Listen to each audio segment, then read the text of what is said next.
Good morning, everyone. I'm Don Zavis, National Sales Trainer and Sales Coach. I want to welcome you, as always, to our Friday session. If it is 11:30 a.m. here in the Old Pueblo, I'm going to be in front of these cameras, so I appreciate you being here.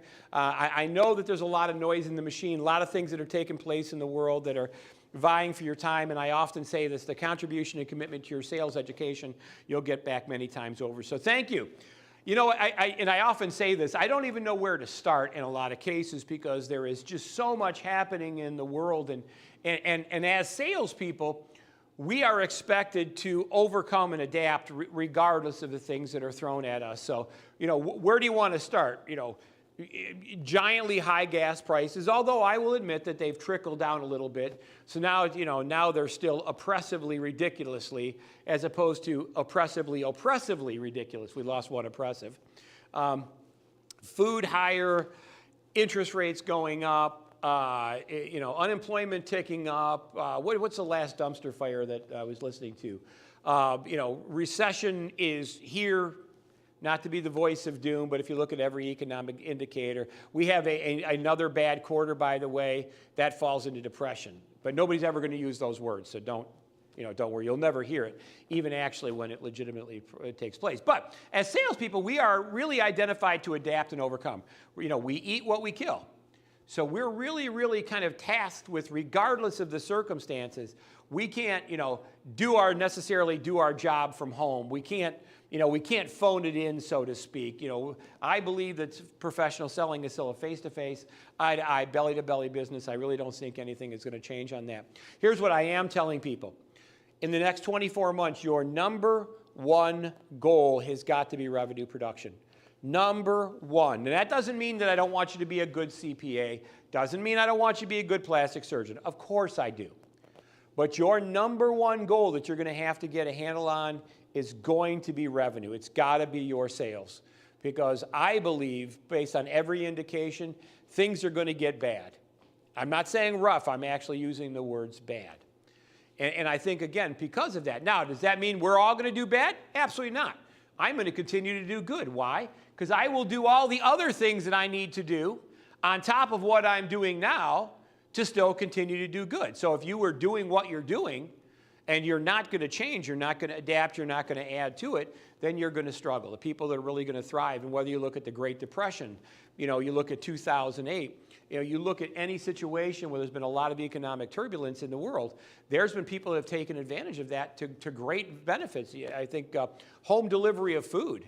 I think that unquestionably that was the one big winner of the pandemic. Now, you know, many of them have lost a lot of the ground that they once got, but you look at the Grubhubs and the DoorDashes and the Uber Eats and a lot of these food delivery services, they posted absolute record upon record upon record in revenue. Netflix, record upon record upon record. Now they are rectifying themselves to a little bit more judiciousness in what their outlooks are going to be because the pandemic is not quite as influential as it has been. Yet, nonetheless, that's where we are today. So there's a million things going on, but that's the number one thing I want you to be aware of. You've got to look at your sales. You've got to, your revenue has to be the number one job for every single person in your organization. There's no one that's going to be immune to it. You know, when you run out of money, they take you out of the game. And unfortunately, I think that's what you're going to see. Second thing is that obviously all the political turmoil that's happening out there. You know, most people are standing by the sidelines because, you know, that's that analysis paralysis. We don't know, therefore we don't do. We're not sure what's going to happen, therefore we're not sure how we're going to react to it. And I often tell people you can act or be acted upon. And I will tell you, every time I have been acted upon, it's really not boded well for me.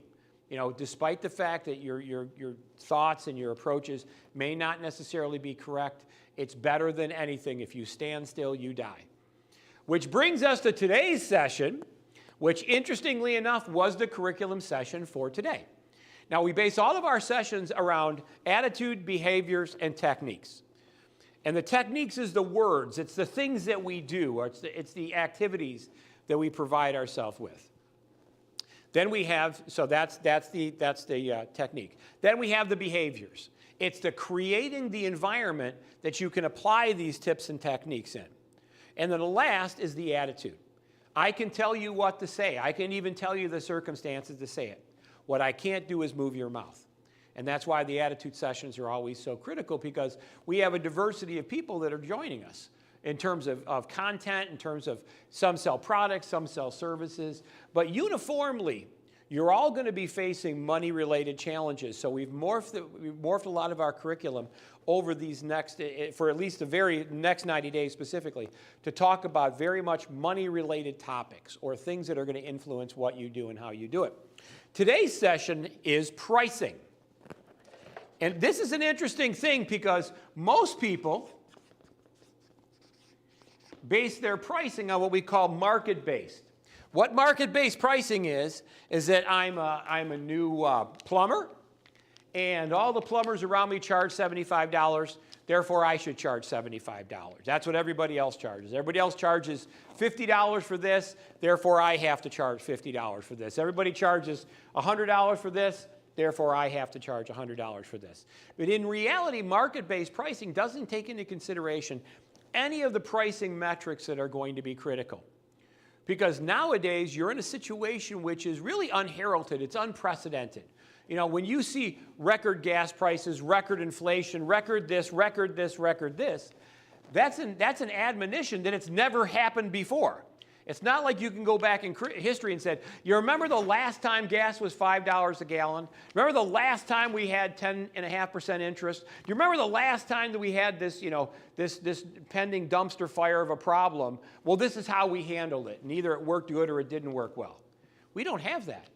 We have nothing. This is a blank chalkboard. This is uncharted territory, which really kind of begs the introduction or the reintroduction of going back to Basis 101, Sales 101. And the first thing that I encourage my clients to do when they're thinking about developing a business, at the same time you're developing what it is that you're going to sell, product, service, online software, whatever it is, you have to figure out how you're going to make money from it. Monetization has to go hand in hand. It's not a situation, can we do it? It doesn't make any difference if we can do it, if we can't make money from it in the process. Maybe the cure for cancer, you're not looking at as being a monetizable event. But I will tell you that Pfizer is, that Merck is. If they develop the cure for cancer, you think they might make a buck in the deal? Probably. So let's talk about the basic of the basic of the basic of pricing, and more specifically of price increases, the price going up. And I think we all face that situation right now. I don't think there's one thing, and I'm just going to use arrows here next to where it says pricing, to remind us that the pricing is going up. I don't think there's anything people buy right now which is less expensive now than it was a mere year or two ago. You look at gas and food and poultry and beef, and we have one of our clients owns a beef ranch, and their fertilizer has gone up 300%. Think about that, 300%. That fertilizer they use to create the feed that they ultimately feed the animals. Water's gone up. Cars have gone up because of the simple $5 chips that they're unable to get with any level of frequency. You see all of the political infighting and just all the turmoil in the economic world all has a very detrimental and deleterious effect on pricing. All right, the natural predominant direction of pricing and economic uncertainty is up. Nobody wants less. Everybody wants to go up. So pricing going up is a reality. Now, first and foremost, when it comes to raising your pricing, now realize nobody's happy about paying more for anything. Nobody is happy about it. And that's why I often tell my clients, you should be raising your prices at the beginning of the year.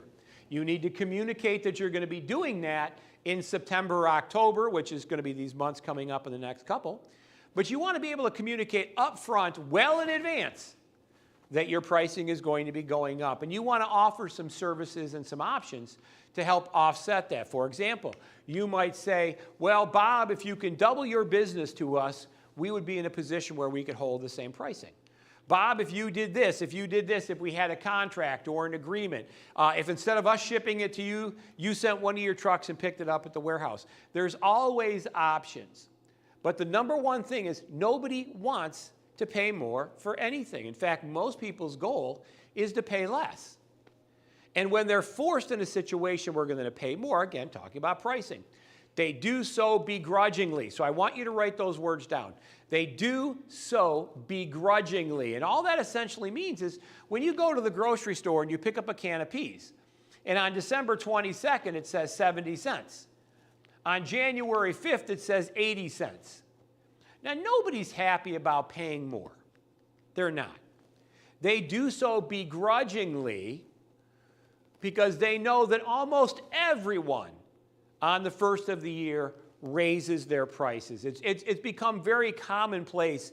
You know, if you think about the big three, which for a long time back in the 60s, 70s, and 80s, really directed the economy. And every year they would come out with new models.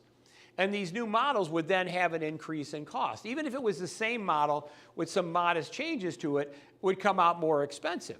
You know, it's interesting that, you know, I often ask people, I used to love it when I first started driving, and you saw all the changes in the gas pricing, right? You went by the gas station one day, and at that time it was like 78 cents.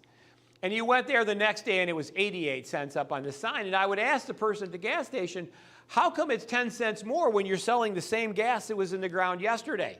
Yesterday you sold the same gas in the ground for 78 cents. Why are you selling it for 88 cents? I thought that was a reasonable question, right? Because you didn't pay 10 cents more for it. What they say is that we have to now buy it for more money. So when we go back to buy the next tank full of gas, we're going to have to pay whatever would be the non-equivalent, including profit, of 88 cents. And now that made sense. What they were doing is they were stockpiling funds to be able to purchase in the future. Now, when you think about that idea, they begrudgingly accept it. Begrudgingly. Again, you're going to hear that say frequently. So what happens right now is the price that you have now, right? The price that you have now is the price everybody wants a reduction from, right? No matter what it is, right? A hotel room, it's an airplane seat. Everybody wants it for less. Everybody wants it for less. Everybody wants it for less. Because the price that you are selling it for now is the bad price, right? Your price right now is the bad price. That's the price nobody wants to pay. That's the price everybody wants a reduction from. That's the price that everybody wants the price to go down at. Well, I paid $100 for this, but can I get it for 90? Can I get it for 80? They figure, what the hell, let's just take a shot. But the rule of thumb is everyone wants to pay less than they're paying right now. Therefore, your existing price is now identified as the bad price. But imagine hypothetically you increased your cost. Say, for example, you got your insurance bill, your auto insurance bill. So this is your existing price now, right? This is your new price. And say, for example, you got your new auto insurance bill and it went up 50%. 50%.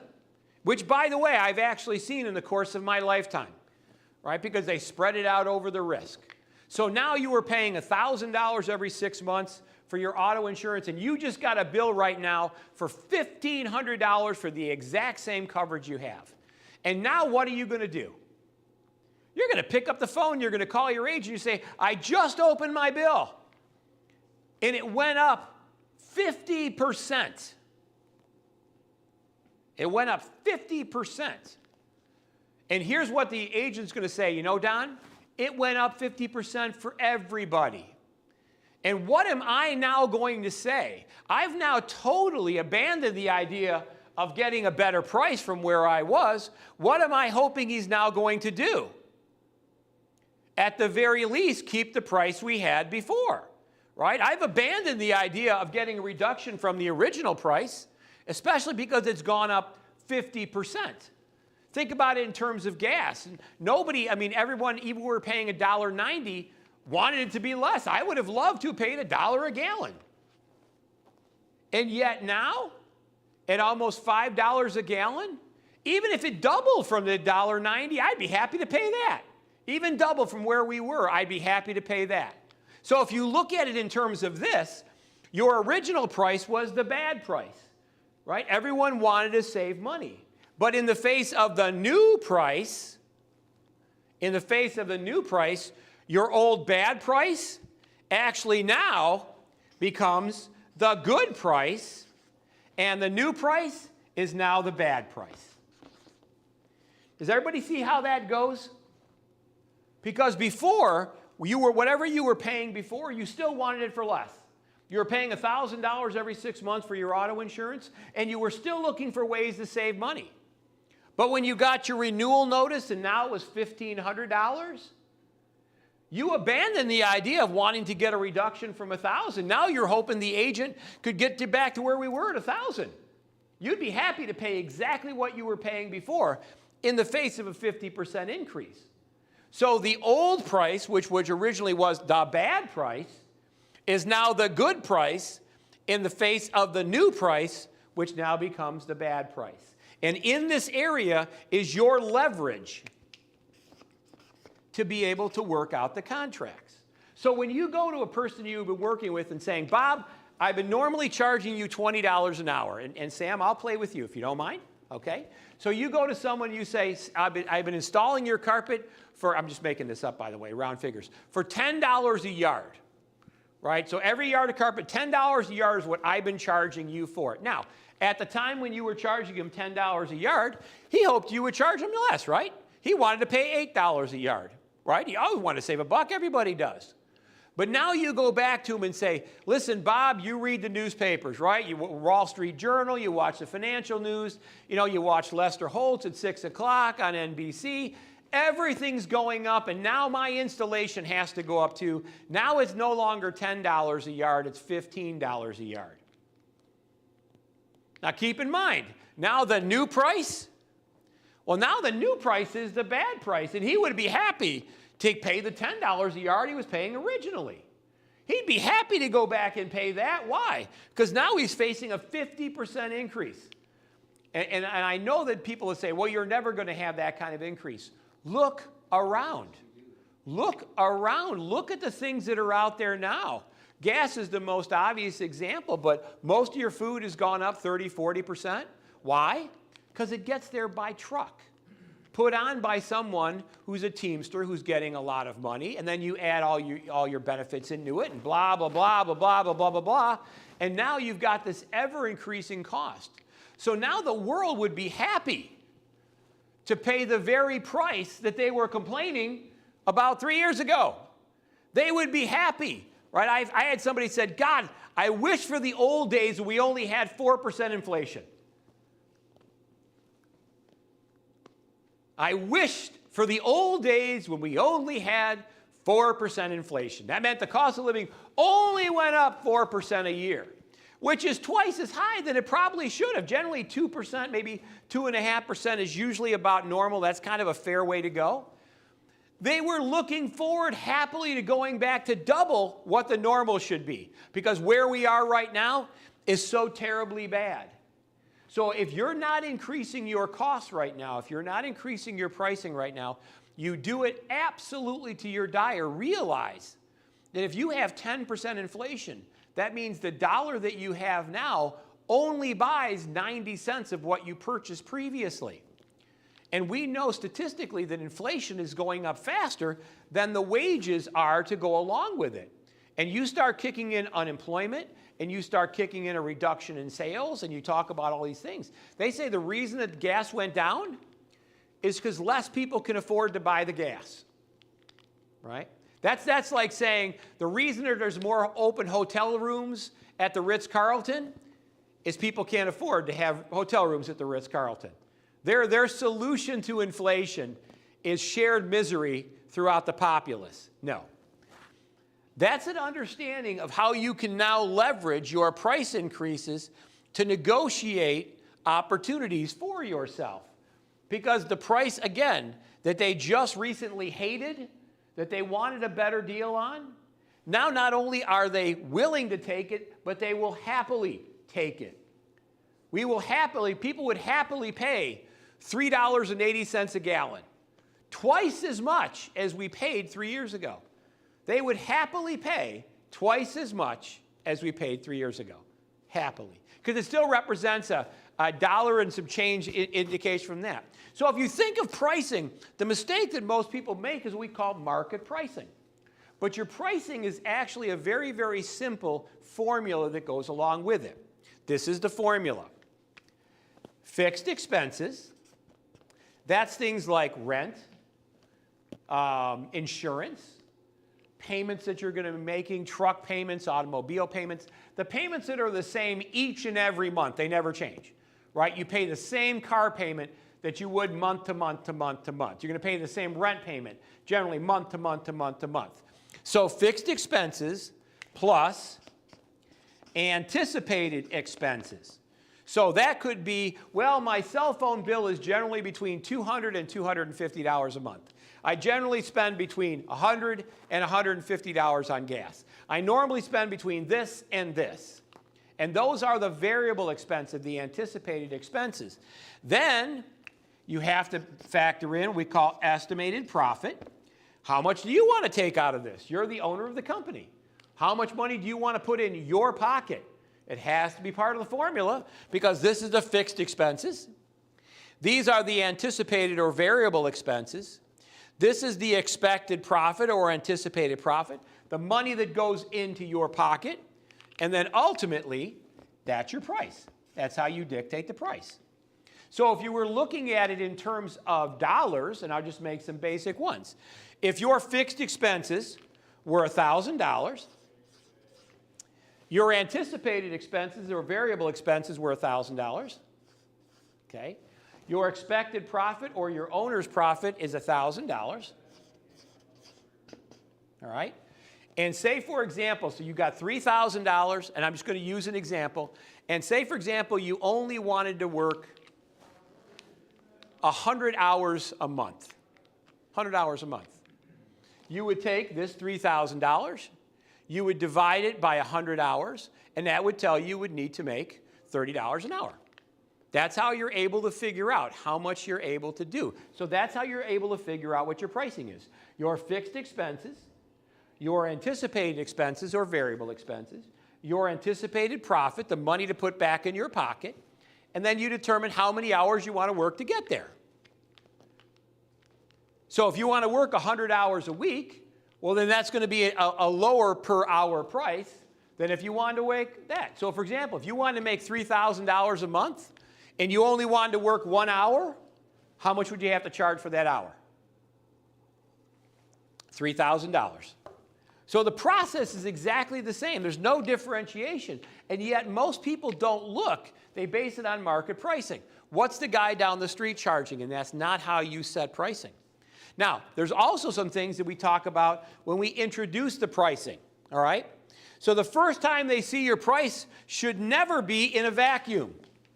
The first time they see your price should never, ever, ever, ever be in a vacuum. What that essentially means is the first time they see your price, you need to be there.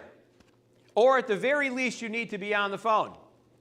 You know, how many times do people send you their pricing information? And they put that back out and they, they'll send you a quote, right? You talk to somebody and they say, great, I'll send you a quote. And then you, like every other person, right? It's a 97-page quote. Where does everybody go? Last page, bottom right-hand corner. Why? Because that's where the price is. And now you send them your price, and even though you were very responsive, and they were very responsive, always calling you back, now they have your price and they disappear. They're in the witness protection program. You can't find them. You can text them because they got everything that they need. You want to have a policy that says, and Mrs. Jones, let me share with you, if we get to that point, what this is going to look like. We'll put together our quotation. We'll sit down. You and I will have an opportunity to run through it. You can ask me any questions you may have. I'll ask you some questions as well. And we can determine if it makes sense to go forward. If you can't be face-to-face, then be on the phone. Mr. Jones, if we get to that point, here's what we generally do. We would set up a time to get together. You know, we'd both get on the phone. I would email to you my quote. You and I would have an opportunity to look at it together. You never give your price in a vacuum. Because a price without the benefit of an explanation or a response to their concerns is really just kind of shallow, right? They don't know. It says $20,000. They went through 47 pages to the last part. Okay, but they have no idea what's in the 27 pages. All they know is that whatever it is $27,000. No, you never give your price in a vacuum. Never, ever, ever. The first time anyone hears your price, You need to, at the very least, be on the telephone, preferably face-to-face. You never send out an email. You never send it out. You never fax out a quote. You never give a price without you being there. And it could just as easily be you're talking to somebody and they say, you know, how much would it take to do 300 yards of carpeting? And you can figure it in your mind and go, yeah, it's going to be 10 grand. You're there. You're saying it's 10 grand to them in your presence. You never want to give your price in a vacuum. Let's keep going. You need to price the sale to make the sale that can be made. The mistake many people make is you make the sale that can be made. What that essentially means is it's your goal to sell everybody something. Now, you may not necessarily be able to have a product. So if somebody wants to come in and buy your BMW and doesn't have the 50 grand that it takes to buy the entry-line BMW, what else does BMW sell? Well, BMW sells jackets. And they sell keychains. And they sell mugs. They sell a lot of different stuff. Do you know why?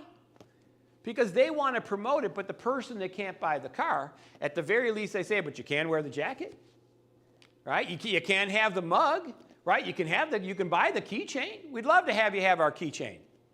Make the sale that can be made. And I'll give you the greatest example. One of my first companies I ever bought was a gift shop. And it was a high-end gift shop. Most of the stuff that was there was pretty much on the pricey side. And one of the things that I said right in the beginning is, I want to be able to work this out in such a way where everybody who comes in here, I want them to leave with a bag. And the reason for that was multifold. First of all, anytime you purchased anything for us, we would automatically capture your email information and your phone number. So that gave us an opportunity now to remarket you in the future. But the thing most important to me is I wanted a lot of bags walking down the street with our company name on it, with my gift shop name on it. Why? Because it was perfect advertising. It wasn't me saying we're great. It was all the bags of all the people that would buy it. So our entry line price point when I bought the company was over $100. Our entry line price point shortly thereafter was $10. We sold this really super cool custom-made little device that went over your outlet plug. It was a nightlight. But whereas a lot of nightlights just had the bulb in it and then a little fixture to turn on and off, this had a decorative cover.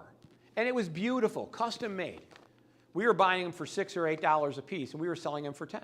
My goal was that every single person that left my premises bought something. Not only, again, to capture their contact information, but I wanted lots of bags on the street. Make the sale that can be made. Right? There's always a sale that can be made. Maybe it's not what you think that it is. Maybe it's not the most obvious thing, right? I've had people a lot of times say, you know, well, maybe, you know, do you really need your carpet replaced? Maybe you just need it stretched. Maybe you just need dish, dyed, whatever. You may not need, Mr. and Mrs. Jones, you may not need new carpet. You might just need something done to a section of your carpet. So here's what I'm going to suggest. Instead of spending $10,000 on carpet, all right, let me come out. For $300, we can stretch it, we can move it around, we can tweak it, maybe try to dye a little bit of an area that might have a stain in it. Let's see what happens at $300. Now, if at $300 it doesn't happen, fine. We can apply that $300 to the $3,000. Here's the deal. If they don't have $3,000, but maybe they have $300, make the sale that can be made. Now, whereas they're thinking they've got to, you know, it's going to be $5,000 for new carpet. Now, I'm not saying that it's not. It may eventually get to that point. But if they don't have the $5,000, the sale that involves $5,000 of carpet will, number one, what never happen? That sale, because they don't have the money. But they might have $300. They might have $500. You make the sale that can be made. But most people are so tunnel visioned, they only see their world in a very narrow way to do it, right? We only do this, nothing ever comes out of that. That's not the case. That's why our clients are successful and double and triple their business, because there's tons of business out there. See, they're thinking they do a quote for $10,000, they don't get the sale. Here's what I know in a lot of cases, nobody got the sale because they didn't have the $10,000 to start with. We're thinking we lost the sale. No, no one got the sale, because they didn't have the means by which to consummate that sale to start with. So there's a lot of mechanisms that kind of float around in this, one of which is make the sale that can be made. Number two, your pricing needs to make your prospects on fire. This is fire. All right? Your pricing should make your people on fire. Absolutely on fire. Because if your pricing doesn't make your prospects on fire, you're going to have a hard way to go. For example, you might say to someone, I'll make a deal with you, Bob, and I'll stay in my carpet idea, right? Bob, I was charging you $10 before. Right now we know it's going up to 15, but Bob, I'll make a deal with you. If you guarantee me 5,000 yards installed in the next calendar year, I'll do it for 12. Now, Bob, if he's got any smarts at all, what will Bob say right off the get-go? Absolutely. Why? Because he's looking at 15 right now. He can get it for $3 less, and all he has to do is commit to something through the course of the year. So when you look at time, when you look at price, and when you look at all the mechanisms that influence this, there's a lot of moving parts here that we often overlook. We often see pricing as just, this is what I want, this is what they want, and we got to come somewhere in the middle. No. Right now, negotiating your pricing, making sure that you have pricing that's going to make your prospects on fire. Right? Great example. I love to use this example is Prime Day with Amazon. Prime Day with Amazon is such a great thing. Amazon got a great idea. They charged people for nothing except the ability to buy through them. Think about that. How great is that, right? You're gonna walk into Macy's, and Macy's says, "Give me $100," and you say, "For what?" And Macy's says, "For the privilege of you shopping here." Gotta love that, right? Right? You're gonna pay me $100 for the privilege shopping here, right? Costco does it. They seem to do okay. You always see people lined up to give Costco their $50. Why? For the privilege of shopping there, because the perception, right or wrong, is that that $50 will be more than enough made up for the incredible discounts that Costco's has, Sam Club has, Amazon has, right? These things make people on fire. Prime Day, the #1 biggest day selected at random out of the calendar year. They call it Prime Day for Amazon. And people wait for Prime Day to buy something. Because you know what Amazon says to all of the people that are buying through Amazon? To legitimize Prime Day, you got to drop your price on that day. So if you were selling your widget for $1,000, on Prime Day, you got to sell it for $950. You have to. You're obligated, because if you don't want to do that, fine. You're not going to be part of the Amazon world. Think about that. And here you've got all these people anxiously waiting by the phone for that one random day selected in the middle of July to be Prime Day. Talk about people being on fire. Right? I love to watch the people at 5 o'clock in the morning line up in front of Target. Right? There was a period of time where my wife and my sister-in-law used to love to do that. Now, Janet doesn't care about money, but the idea is that the day after Thanksgiving, she loved the spectacle, right? The spectacle. And she and my sister-in-law would get up at like 4 o'clock in the morning just to be there with the other hundreds of people to buy the stuff she doesn't really even want for a discount that she really doesn't even care about. But it's the spectacle. It's the being there, you were there I went to the mall on Black Friday, right? I went to the mall on the day after T-shirt. I survived Black Friday at the mall, right? It was the spectacle of it. It didn't have anything to do with the reality of your purchasing decisions. The idea is that it made you on fire. You have to be there. You got to go shopping on Black Friday. That's the American patriotic thing to do. If you're not in the mall on the first day after Christmas, Janet's been buying stuff for my grandkids ever since QVC started Christmas in July, which, by the way, was the last week of June. Christmas in July was the last week of June on QVC. Now, but people just like Janet wait all year round for QVC and HSN to have their Christmas in Julys, and there they are with their credit cards and their cell phones. And when that little pixie covered in, tissue paper comes up that has a Santa Claus and a reindeer, they can't wait to go, do, do, do, do, do, do, do, I want it. Do, do, do, I want it.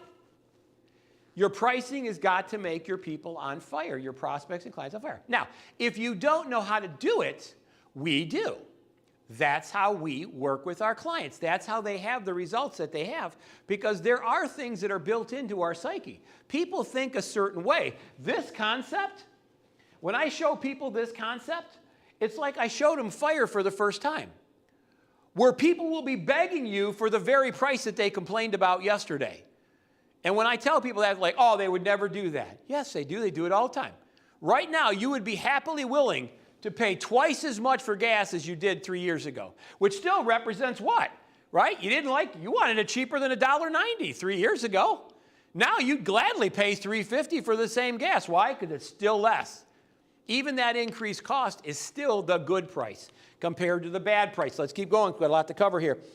All right, in terms of your pricing, I strongly encourage you never to have what we call pinpoint pricing. Here's what pinpoint pricing means. You give them an exact dollar figure, especially nowadays because there's so many moving parts in the machine that it's very hard to come up with that absolute figure, that absolute number. What ends up happening is for you to come up with that absolute number, say, for example, you were involved in something that requires transportation. Right? It's a product that's being delivered to you. And you have to come up with an absolute number to your customer. And you know that your transportation costs have gone up 50%, which is likely depending on what you're getting. But 50% is not unusual, especially right now in terms of increases in transportation costs. And your customer is asking you for an exact number for something that's not going to take place for 6 months in the future. Now, what are you going to have to do? It's gone up 50% right now over the last 6 months. Your customer is going to need you to come up with a price that you can live with for 6 months in the future. What are you likely going to do to that transportation cost? You're going to add another 50% onto it because you're going to say, my price went up 50% right now in the last 6 months. I don't see any endpoint in sight. I believe it's going to go up another 50%, and now you're going to give that prospect a price or that customer a price overinflated based on where we are right now. It's the same thing with personnel. If you know you've had to give your guys, your crews, your subs 30% more than you did over the last 6 months, and now you've got to come up with a price that you can live with it 6 months in the future, what are you likely going to do? Well, you're going to say my pricing went up for my subs 30% or 50% is a round number. And I got to be able to live with this in the next 6 months. So if it goes up another 50% in the next 6 months, I now have to build that into the price. Again, you are giving your prospects and your customers an overinflated price that it contains the potential of where it could go. Not the legitimacy of where it is now, but the potential of where it's going to go. It's like buying stocks long and short. Right? Do you believe the stock is going to go up? Well, you're going to react one way. If you think the stock is going to go down, then you're going to react another way. It's no different in our pricing. Now we're being forced to kind of mind read as to what the landscape is going to look like a half a year in the future. And we have to build pricing now that we think we can live with there. So what I'm suggesting for my clients is what we call plus or minus 5%. Plus or minus 5%.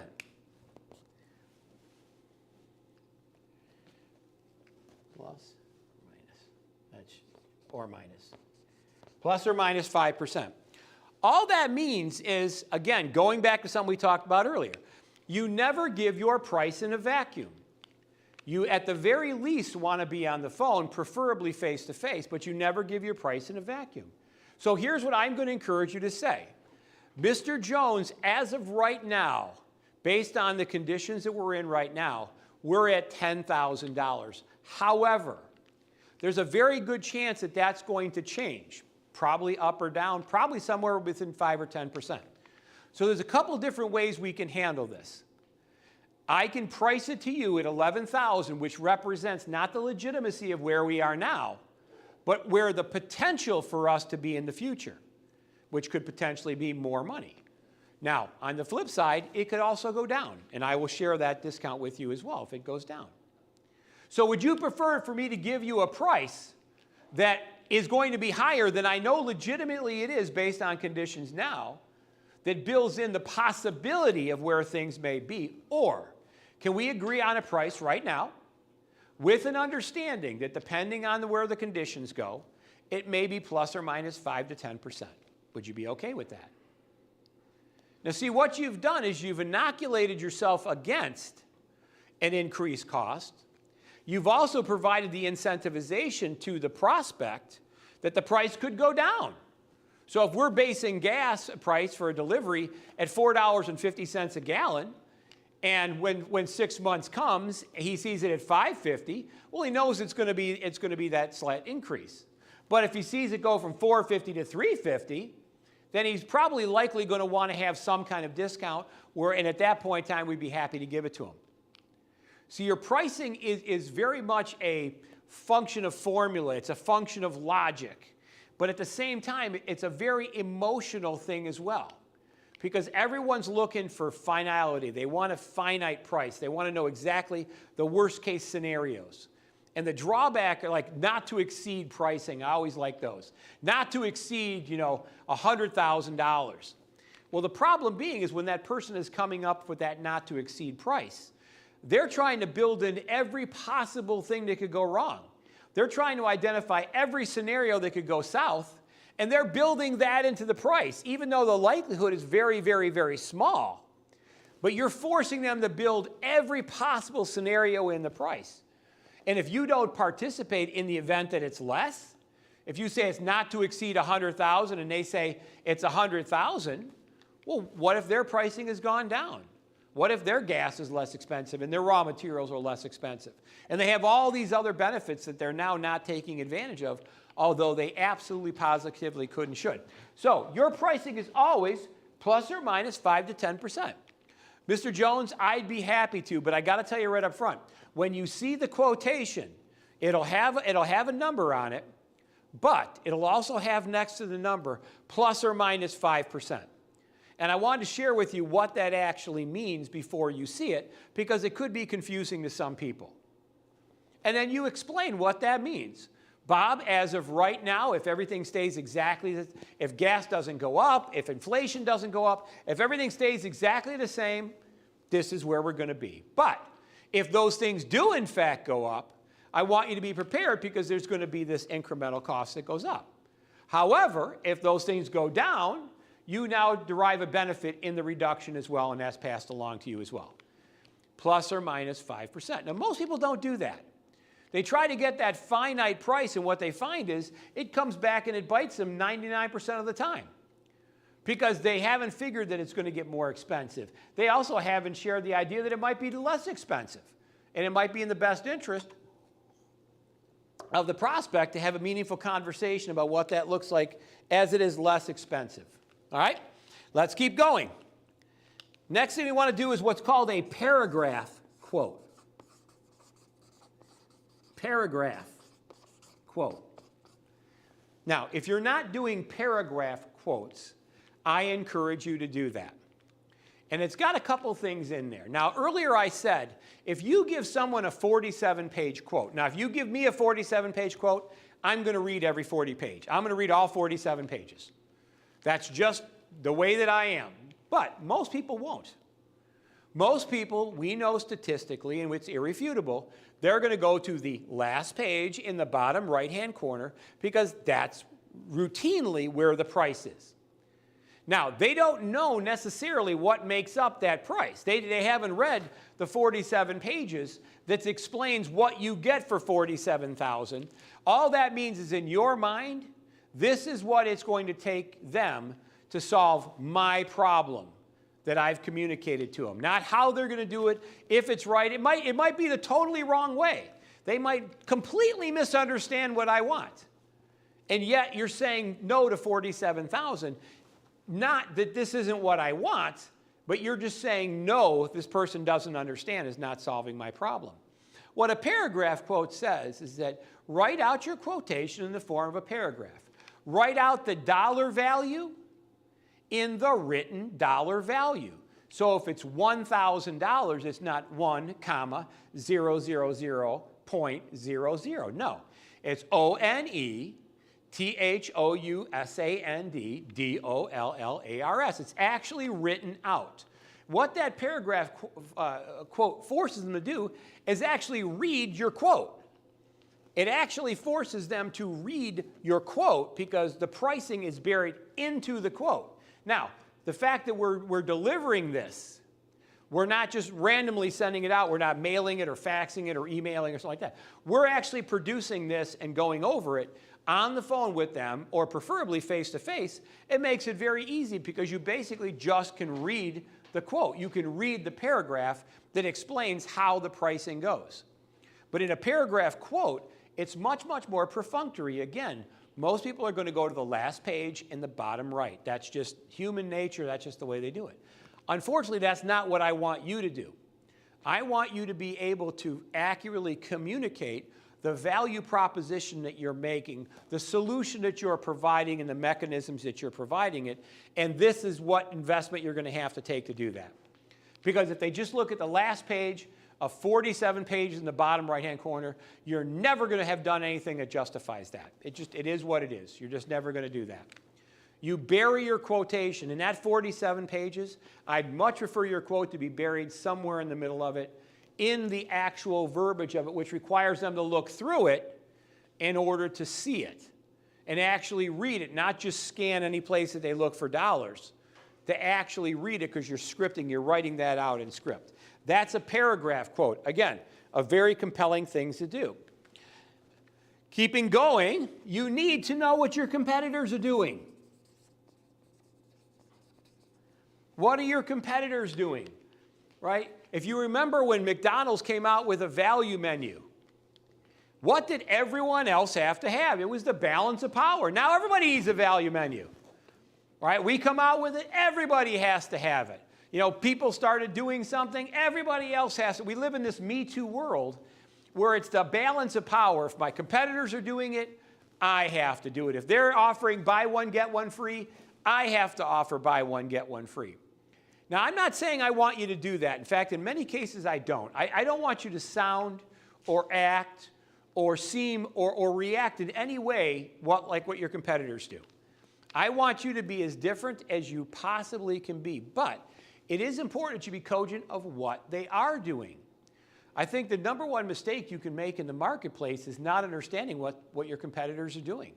You know, the technology that they're developing, the directions that they're planning on going, the future that they see that may in fact be the future, but you just don't see it. I want you to know everything about your competitors. I encourage you to frequently go on their websites, go on their Facebooks, right? Look at all the social media that they have, read their reviews. I want you to know as much about your competitors as possible. I just don't want you to do any of those things. I don't want you to sound like them, act like them, nothing. I want you to seem absolutely and completely different. But it's critical that you know from a pricing point of view where they stand. That's absolutely critical because as the market changes, they will be forced to react. And there's a lot that you can extrapolate from pricing information. Right? The person that, I love, every Sunday, if you open up your local hometown Sunday paper, I guarantee there's an ad in there for whatever the biggest furniture company is in whatever town that you're in. And they're going to be having, now what is it? They're going to be having the back-to-school special, right? The pre-back-to-school special. Then they're going to have the back-to-school special. Then they're going to have the after-back-to-school special. Right? They're always promoting something, right? Up to 75% off. And then amazingly enough, when you go in the store and you see that thing 5 months later, it's still at the one and only 75% off that it was for one day only for the pre-back-to-school special. So you need to know what your competitors are doing, negatively, unfortunately, and positively. Right? There's a lot of unscrupulous people that are out there in the world, and some of the assertions that many people make may not in fact be true. Now, we don't know that. But if I'm talking to somebody and they bring something up And my competitors are using that as a leveraging purchasing tool for them. Now, I'm never going to say anything disparaging about my competitors. I think that's beneath me. However, if I see something or I'm aware of something that I think deserves additional scrutiny on behalf of a prospect or client, I'm going to bring that to their attention. I'm going to say, Mrs. Jones, I don't know a lot about the company, but I do, though, there has been some questions about their blah, blah, blah, blah, blah program. I encourage you, before you do make a buying commitment, make sure you thoroughly investigate that. And here are 2 or 3 things that may be an issue for you. Again, you always want to know exactly what's going on, right? Exactly what's going on, exactly how we're doing it, exactly what the circumstances are. All those things are critical. And that's why, again, knowing what your competitor's doing is a critical aspect of that, because most people don't. They have no idea, and that's not surprising, especially in a technology world. You know, the things that people are coming out with that, you know, they yelled at the highest yard arms, but because you don't pay attention, you never saw, right? I love sporting goods is big on that, you know, outdoor stuff, fishing poles and firearms and those kind of things. Everybody's looking for the next amazing big thing. And how many times you're just caught off guard, even though your competitors have been yelling about what they're going to be doing for the last 2 years, and yet, again, we didn't hear them because we weren't listening. Let's keep going. You close on cash. Let's go, I'm going to go right up here in the corner. You close on the cash. What that means is nothing without money. I hear people say all the time, oh, they signed the PO. Okay, they signed the PO. Can you take that PO to your bank and deposit it? So when you called your mortgage company, you said, yeah, I got a PO from this company. I'm not going to make my mortgage payment because I got a PO right here. What do you think the bank is going to say? Probably not very much positive. You close on the cash. I recommend that you take a deposit of some nature in every single scenario. Now, that doesn't mean you're needy. I know I had one person say, well, you know, if I ask for a deposit, they're going to think I'm needy, like I need their money in order to buy the products to do their job. I don't want them to think I'm needy. And I said, well, do you think McDonald's is needy? And he says, what do you mean? I said, well, do you think McDonald's is needy? And he says, well, no. Why? I said, because last time I went and ordered a Big Mac and my Coke and my fries, and I told him what I wanted, the guy behind the counter just looked at me. He didn't say, no problem, Mr. Zavis, it'll be up in 5 minutes. He just looked at me and tapped the cash register. Now, I don't think McDonald's is needy if they make me pay for my Big Mac up front. Makes sense, right? What about Netflix? You think Netflix is needy? Well, their stock dropped, so maybe now. But normally, probably not. And yet, you have to pay for your Netflix subscription before they give it to you. They don't say, hey, listen, Don, watch it for a month. If you like it, pay us for it. If you don't like it, don't worry about it. No. You pay them up front. Most successful companies have a prepay relationship with everyone. Most successful companies. When you bought your last car, you didn't say, hey, tell you what, let me keep it for a month. If I like it, I'll pay it for it. What did they say? Before we even give you the keys so you can drive it away, it's paid off in full for them, right? Financed or however the money's going to be going. No. We close on the cash. If you don't get money, you don't have a sale. You can call it whatever you like. You can say, I've got a PO. I've had people say this is as good as cash. But it's not. Because if it was good as cash, you would take it to your bank and say, please put this in my checking account, of which they would say, certainly, Mr. Zavis, but they don't. You know what's as good as cash? Cash is as good as cash.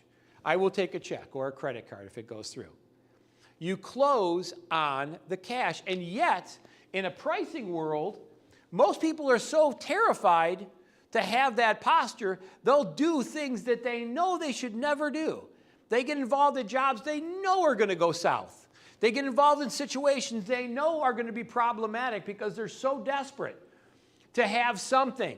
The hope of money is better then no hope of money at all. It's the idea that, well, if I can't give you to give me the money, well, at least if I can give you, you can give me the obligation you're going to give it to me. Well, how's that worked out for a lot of people? Unfortunately, not very well. So in pricing, we close on the cash. If we don't have at least some portion of this as money prior to us getting started, you really do that to your dyer. I do not do anything, and I don't care what your policy. I talk to people all the time about very lucrative speaking contracts. And I say, this is my policy. You give me 1/2 up front, and then I schedule you in my book. And then, 7 days before I'm supposed to speak, you're going to give me the rest of it. And if you don't give me the rest of it, I can't do your job. Now, that's my policy. If you enter into an agreement with me, that's the expectation. And I've said this in the past. I had a speaking engagement where literally I was standing on the stairs getting ready to go on, and they hadn't paid me what they owed me. And I said, I'm sorry, I can't, right? And I went back and started collecting up my personal effects, fully prepared to leave. And he's like, you're really not going to do this? And I'm like, I'm really not going to. I'm not going to let you do to me what I'm going to train you to not let your clients do to you. The guy ended up writing me a personal check as I stood on the steps before I went on. And you know what he said? This was the best lesson I ever learned. The best lesson. Because I'm not going to let you do to me. I'm not going to let you take advantage of me and then me teach you how to not let your clients take advantage of you. If I let you take advantage of me, I'm a terrible teacher for you, right? People learn by example. I'm not going to let you abuse me, and then I'm going to promise you to teach you how to not let your clients abuse them. No, that's my policy. And I've had people say, well, we don't do any deposits for anyone, right? You submit your paperwork along with the PO, and then we pay in 30 days. And I'm like, sorry, I can't help you. I'm not your guy. And I've had people say, you really, really wouldn't do this. I'm like, no, I really wouldn't do it. That's my policy. I'm blessed to be in a position to only do things the way that I want. We close on the cash. Now, the reason this is part of pricing is because you need to tell them up front what your pricing expectations are as a result of wanting money up front. It could be a deposit, right? If you're a self-performer where you need to schedule something into a day planner, you say, Mr. Jones, until I have this, I can't do that. I can't even put it in my book without the deposit because I want you to listen about something. I realized a long time ago. If I do something without taking a deposit, or I let you to get what we call in front of the money. In front of the money means I've taken money out of my pocket, maybe to buy raw materials. I've done all the work. Now I have 100% of the exposure. I've just given them a loan, right? So if I did a $1,000 job, say I was a cement contractor, and I didn't take any deposit, and I bought the raw materials, I brought in the crews, we put in your driveway, we did all that kind of stuff. Essentially, I'm giving you a loan of $1,000.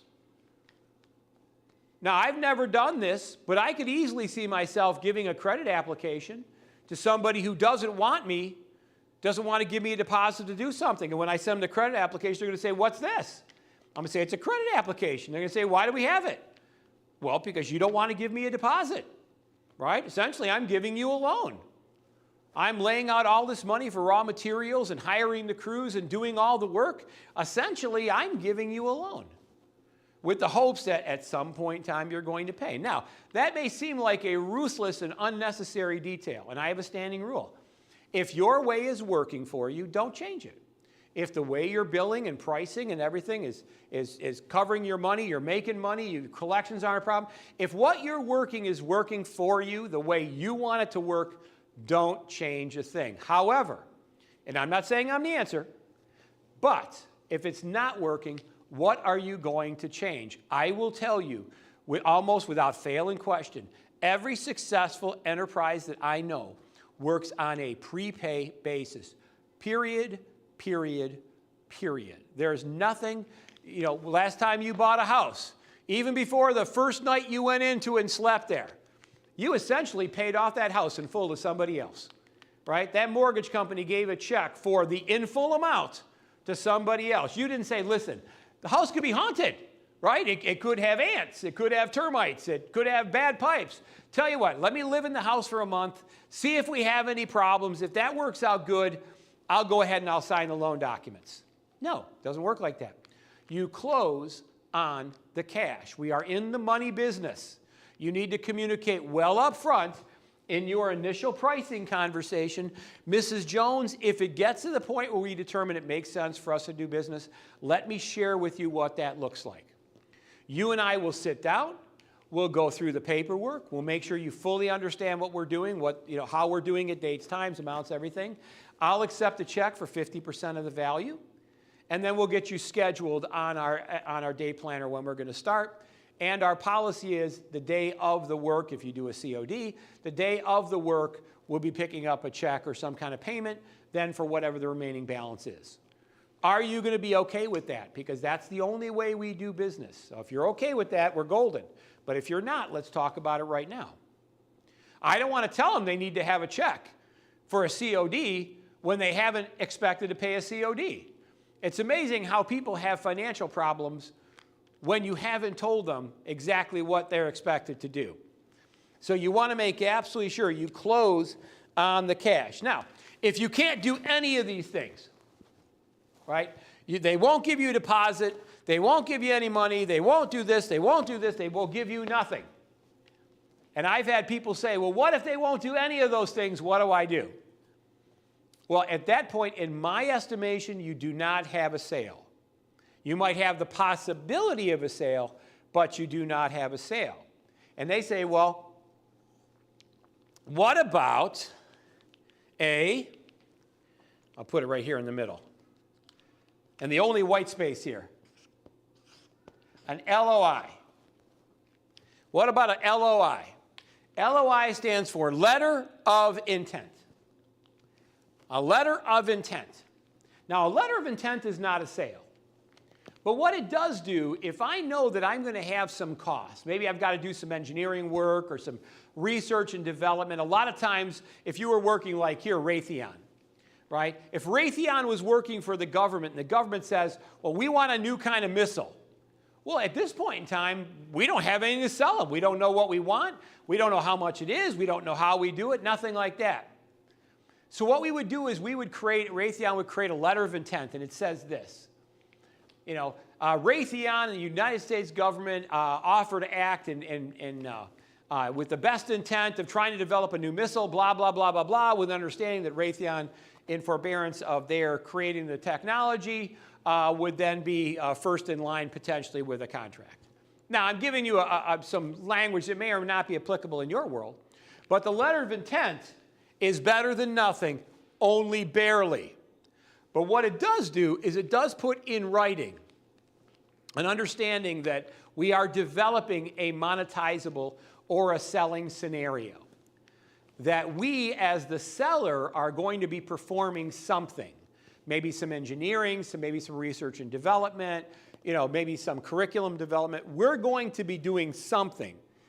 And in good faith, the company or the buyer would then reward our initial preemptive efforts with preferential treatment when and if a selling situation comes up.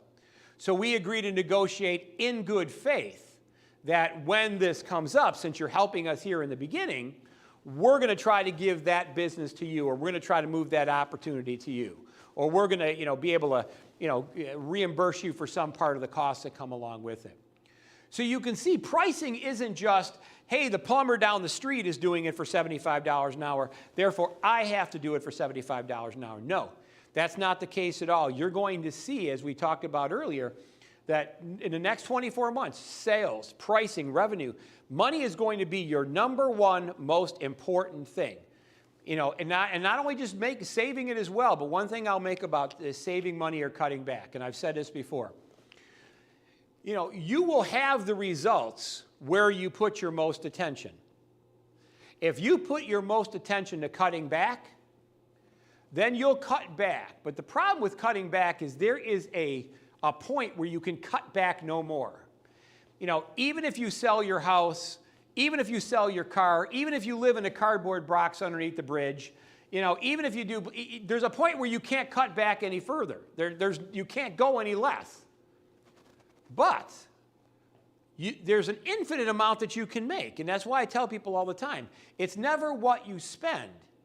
It's always what you make. Because if you make more, then what you spend becomes meaningless. Right? Even if you spend twice as much, but if you make 3 times more.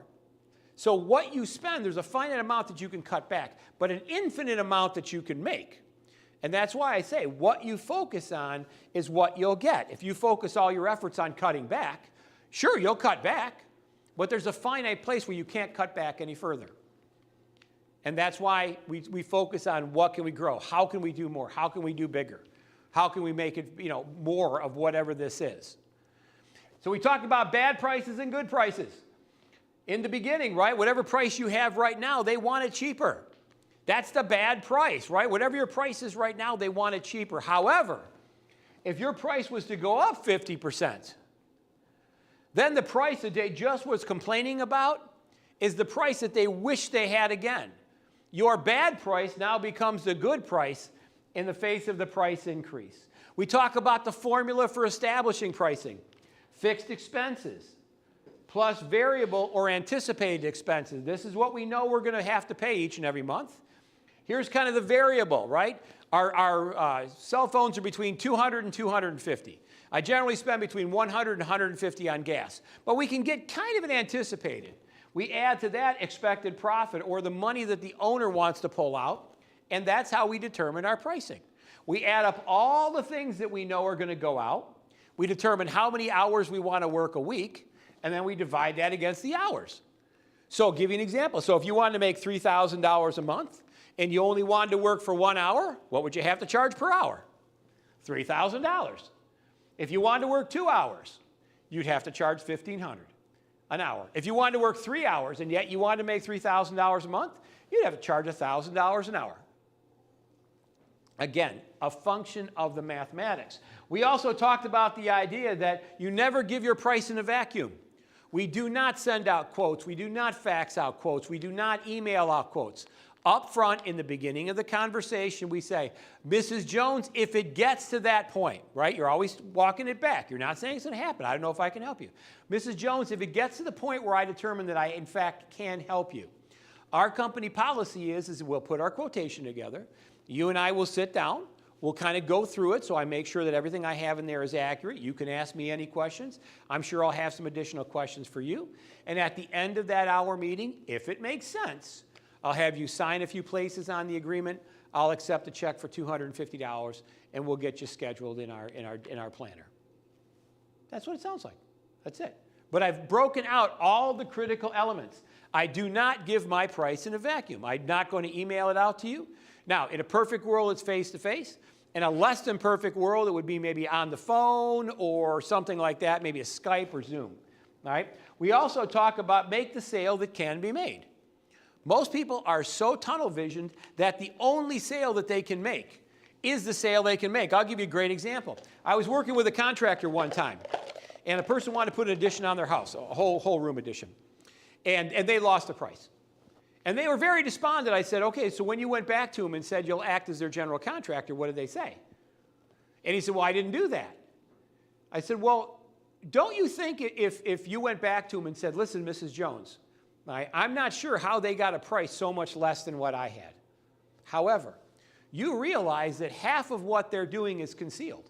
Most of what happens in a construction project, you never see.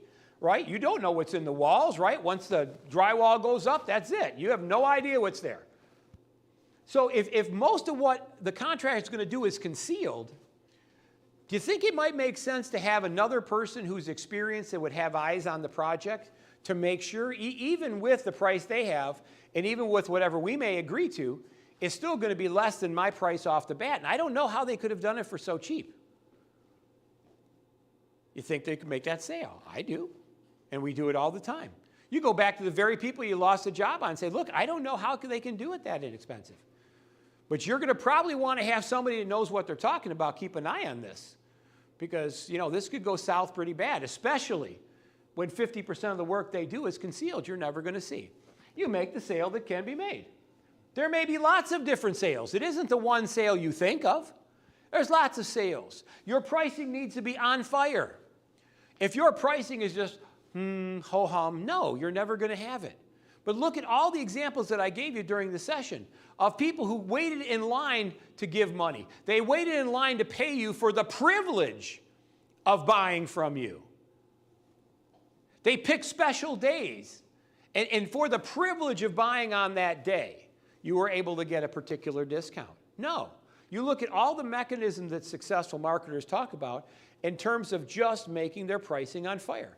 These people can't wait to give you their money for whatever reason. Discounts, circumstances, special days, doesn't make any difference. They can't wait to give you their money, right? You got to be on fire. All right, plus or minus 5 to 10%. Mrs. Jones, I got to tell you right up front, with everything going on in the market today, there's a couple different ways I can price this.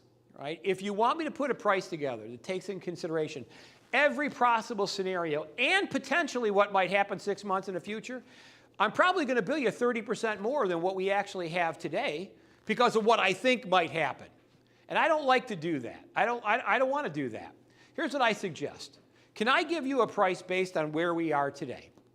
With an understanding, and you can look at your television and tell me, with an understanding that if things go south, right, things get even more expensive than they are right now, you'd feel comfortable with a modest increase, 5 to 10%.